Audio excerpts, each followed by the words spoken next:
For years, there's been one sentence that kept millions of people locked into a single operating system.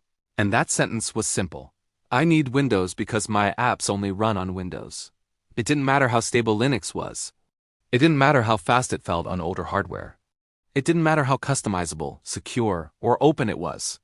And that wall has just started to crumble in a way that feels almost unreal. Because what's happening right now is bigger than another compatibility layer update. It's bigger than a performance boost. Linux just changed everything, and for the first time ever, Windows apps are starting to feel native on Linux in a way that no one expected this fast. Now, before anyone jumps into the comments saying, "We've had Wine for decades," yes, we have. Wine has been around for a long time. It was revolutionary in its own way. It allowed Linux users to run many Windows applications without a virtual machine. But let's be honest, for the average user, Wine always felt like a science experiment. You had to tweak libraries, install specific DLL overrides, manage prefixes, search forums for obscure fixes, and pray that the next update didn't break everything. It was powerful, but it wasn't simple. It wasn't something you would recommend to your cousin who just wanted to install a Windows app and move on with their day. Then came Proton, primarily driven by gaming. Suddenly, Windows games were running on Linux at performance levels that shocked the entire industry. Titles people assumed would never work outside Windows were running smoothly. DirectX translation layers improved, Vulkan adoption accelerated. Anti-cheat compatibility began expanding. And that was the first sign that something fundamental was changing. But what's happening now goes beyond gaming. We're entering a phase where Windows applications don't just run on Linux. They integrate, they behave like native apps. They launch from the same menu. They follow system themes. They interact with the file system seamlessly. Notifications appear as if they were built for the environment. Performance overhead is shrinking to the point where, on modern hardware, the difference is negligible for many workloads. And that is huge. The reason this is such a big deal is because operating system dominance has never really been about the kernel. It has never been about how efficient the scheduler is or how elegant the permission system works. It has always been about applications. Platforms live and die by their software ecosystems. Windows dominated because developers built for Windows first. Businesses standardized around it, schools trained students on it. Software vendors optimized for it. And Linux, despite powering servers, supercomputers, and most of the internet, struggled on the desktop because it lacked mainstream application support. Now imagine a world where that excuse disappears. Imagine installing Linux on your laptop and not worrying about whether your essential Windows program will run. Imagine clicking install and having it just work. No dual boot. No virtual machine eating RAM, no remote desktop into a Windows box. Just native feeling performance on a Linux desktop. Under the hood, what's happening is a combination of maturing translation layers, better driver support, improved graphics stack development, and massive corporate investment. The Linux graphics ecosystem has evolved rapidly. Wayland is stabilizing. Mesa drivers are improving continuously. GPU vendors are taking Linux more seriously. Compatibility tools are no longer hobby projects maintained by a handful of volunteers in isolation. They're supported by companies who see real financial value in expanding Linux's desktop presence.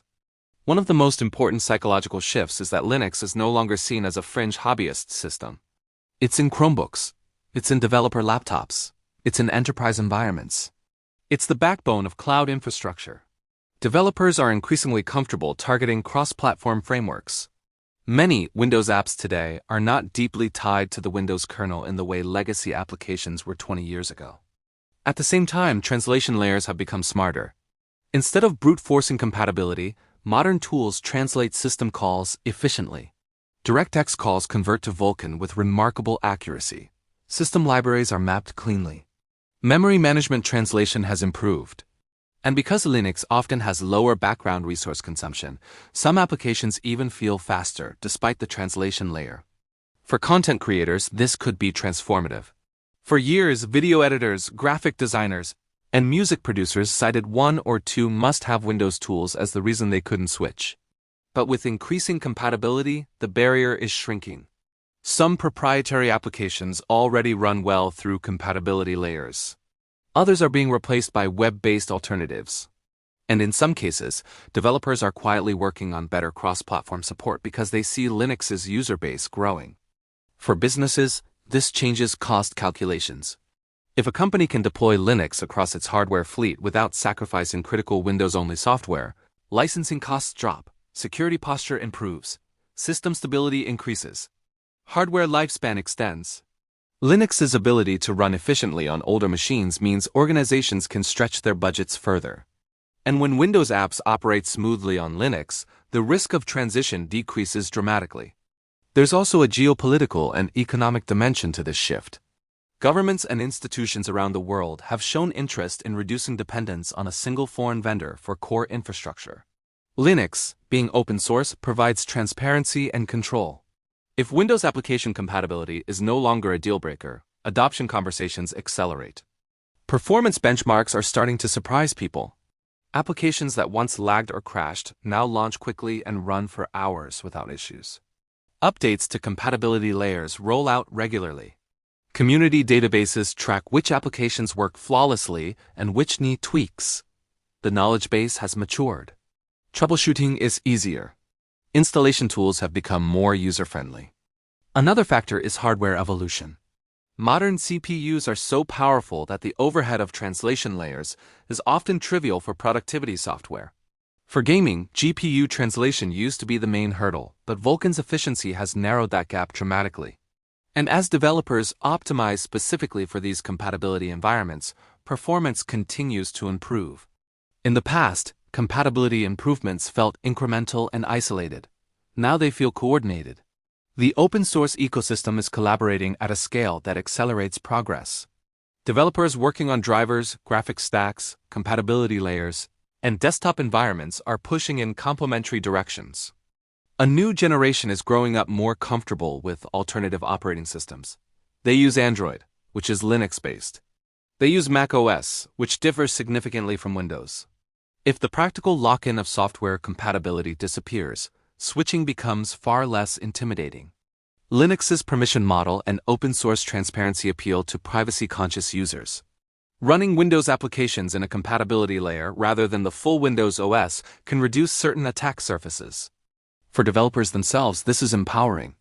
Instead of maintaining a separate Windows machine for testing proprietary software integrations, they can consolidate onto Linux. Development environments on Linux are already highly regarded. If Windows-only tools can run locally, workflow friction drops. And let's talk about the psychological impact. For years, Linux users felt they had to justify their choice. Now the conversation flips. That's a powerful reversal. None of this means Windows disappears overnight. But dominance based purely on application exclusivity weakens when exclusivity fades. There will still be edge cases. Specialized enterprise software with kernel-level drivers may not work perfectly. Certain RM-heavy applications may resist compatibility. The gap is narrowing faster than most people expected. We are essentially witnessing abstraction layers maturing to the point where the underlying operating system matters less for many tasks. If your workflow is browser-based, cloud-based, or runs through compatibility translation seamlessly, then the OS becomes a foundation rather than a constraint. When they see their Windows apps running successfully on Linux through compatibility layers, they may realize there's untapped demand. Native Linux ports become more attractive when the user base grows and demonstrates willingness to pay. Educational institutions may reconsider their lab setups. If required Windows applications function reliably, universities can standardize on Linux machines without compromising coursework.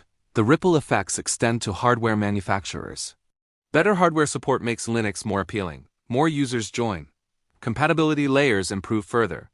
T always mean recompiled for Linux. It means the experience feels native. The user doesn't fight the system. For most users, that's what matters. The Linux desktop has always had the power. It had multiple desktop environments catering to different preferences. And that friction is dissolving. The landscape is not what it was 5 years ago. The community support is stronger. We are moving toward an era where choosing Linux is not a sacrifice. It's simply a preference. Will Windows double down on exclusive features? Will Linux distributions simplify compatibility even further to attract mainstream users? These questions remain open, but one thing is undeniable. And when that statement fades completely, the entire desktop computing landscape changes. But by removing the final excuse that kept millions from even considering it. Windows applications running smoothly, efficiently, almost invisibly on Linux is more than a technical achievement. And if you've been waiting for the right time to explore Linux seriously, this might be it.